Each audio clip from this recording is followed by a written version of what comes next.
بسم الله الرحمن الرحيم. يسبح لله ما في السماوات وما في الأرض الملك القدوس العزيز الحكيم. هو الذي بعث في الأميين رسولا منهم يتلو عليهم آياته ويزكيهم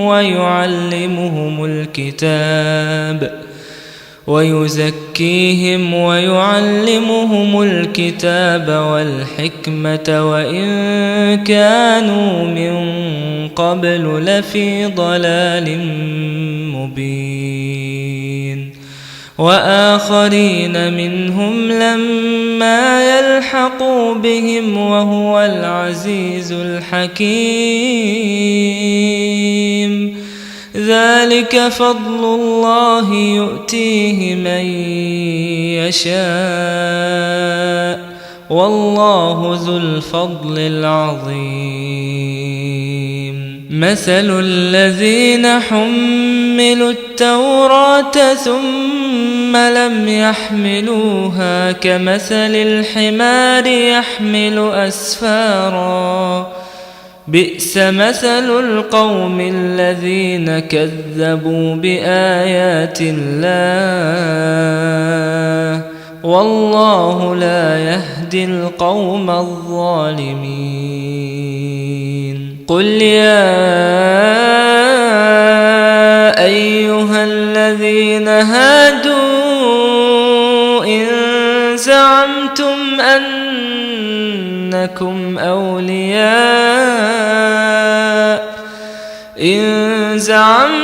أنكم أولياء لله من دون الناس فتمنوا الموت إن كنتم صادقين ولا يتمنونه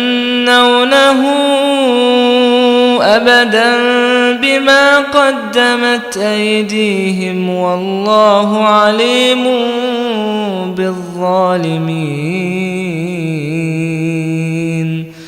قل إن الموت الذي تفرون منه فإنه ملاقيكم ثم تردون إلى عالم الغيب والشهادة فينبئكم بما كنتم تعملون. يا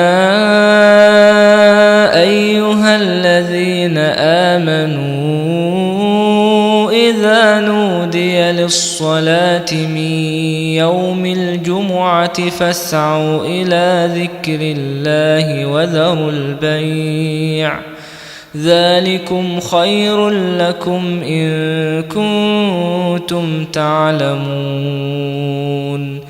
فإذا قضيت الصلاة فانتشروا في الأرض وابتغوا من فضل الله واذكروا الله كثيرا لعلكم تفلحون.